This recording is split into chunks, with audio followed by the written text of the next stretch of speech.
നമസ്കാരം. ആരോഗ്യമന്ത്രി വീണ ജോർജിനെതിരെയുള്ള പി ശശിയുടെ ഇടപെടലുകൾ ശക്തമാകുന്നതിനാലാണ് അവരെ തെരഞ്ഞെടുപ്പിൽ മത്സരിപ്പിക്കരുതെന്ന് ഭർത്താവ് ആവശ്യപ്പെട്ടതെന്ന് വെളിപ്പെടുത്തലുമായി അടുത്ത ബന്ധു രംഗത്ത്.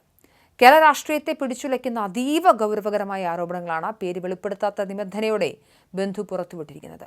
കണ്ണൂർ റെയിൽവേ സ്റ്റേഷനിൽ വെച്ച് ഫെബ്രുവരിയിൽ വീണ ജോർജിനെ KSU പ്രവർത്തകർ ആക്രമിച്ചെന്ന കേസിൽ ഗൺമാൻ നൽകിയ മൊഴി തിരുത്താൻ മുഖ്യമന്ത്രിയുടെ മുൻ പൊളിറ്റിക്കൽ സെക്രട്ടറി പി ശശി നേരിട്ട് ഇടപെട്ടുവെന്നാണ് പ്രധാന ആരോപണം.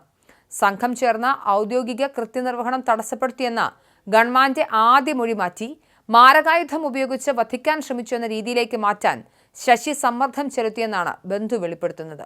മന്ത്രി ഉപയോഗിച്ച് രാഷ്ട്രീയ നാടകം കളിക്കാനുള്ള നീക്കങ്ങൾക്കെതിരെ വീണയുടെ കുടുംബം കടുത്ത അതൃപ്തിയിലായിരുന്നു എന്നാണ് ഈ വാക്കുകൾ സൂചിപ്പിക്കുന്നത്. മാതൃഭൂമിയാണ് ബന്ധുവിന്റെ പ്രതികരണം വാർത്തയാക്കിയിരിക്കുന്നത്. സംഭവമുണ്ടായ ഉടൻ തന്നെ പരാതി വേണ്ടെന്ന നിലപാടാണ് വീണ സ്വീകരിച്ചിരുന്നത്.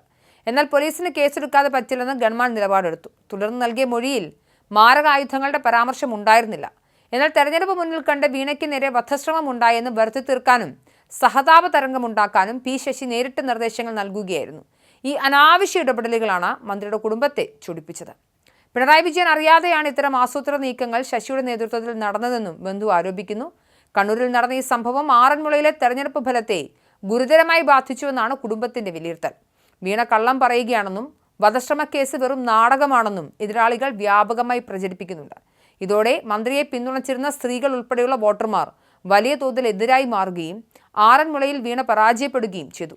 രാഷ്ട്രീയ നേട്ടത്തിനായി ശശി മെനഞ്ഞ തിരക്കഥ യഥാർത്ഥത്തിൽ വീണയുടെ രാഷ്ട്രീയ ഭാവിക്കാണ് തിരിച്ചടിയായതെന്നും ബന്ധു വ്യക്തമാക്കുന്നു. ആക്രമണം നടന്ന സമയത്ത് മന്ത്രിയെ ICUവിൽ പ്രവേശിപ്പിക്കേണ്ട യാതൊരു സാഹചര്യവും ഉണ്ടായില്ല.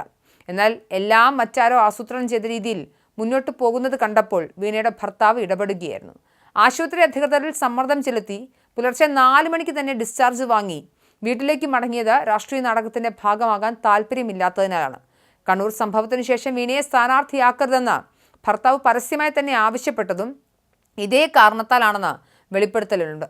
തെരഞ്ഞെടുപ്പ് കഴിഞ്ഞ് വീട്ടിലെത്തിയ കണ്ണൂർ പോലീസിനെ വീണയുടെ കുടുംബം ഇക്കാര്യങ്ങൾ കൃത്യമായി ധരിപ്പിച്ചു. മാരകായുധങ്ങൾ ഉപയോഗിച്ചുള്ള ആക്രമണം നടന്നിട്ടില്ലെന്നും അത്തരത്തിലുള്ള കള്ളക്കേസുമായി മുന്നോട്ട് പോകാൻ താല്പര്യമില്ലെന്നും അവർ പോലീസിനോട് വ്യക്തമാക്കിയിരുന്നു. ഗവൺമെന്റ് മൊഴി തിരുത്തിച്ചത് പി ശശിയാണെന്ന വിവരം പോലീസിനും ഇപ്പോൾ അറിവുള്ളതാണ്. ഭരണസിരാ കേന്ദ്രത്തിൽ ഇരുന്നു കൊണ്ടൊരു മന്ത്രിയെപ്പോലും കരുവാക്കി കേസുകൾ കെട്ടിച്ചമയ്ക്കുന്ന ശൈലി CPM-നുള്ളിലും വലിയ ചർച്ചകൾക്ക് വഴിവെക്കും. പി ശശിയുടെ ഇത്തരം ഇടപെടലുകൾ വീണയുടെ വ്യക്തിജീവിതത്തെയും സമാധാനത്തെയും ബാധിക്കുന്നുവെന്ന തിരിച്ചറിവിലാണ് മത്സരിക്കേണ്ടെന്ന കടുത്ത തീരുമാനത്തിലേക്ക് ഭർത്താവ് എത്തിയത്. പാർട്ടിക്കുള്ളിലെ അധികാര കേന്ദ്രങ്ങൾ സ്വന്തം താല്പര്യങ്ങൾക്കായി നേതാക്കളെ ബലി നൽകുന്ന പ്രവണതയാണ് ഇവിടെ വെളിവാകുന്നത്.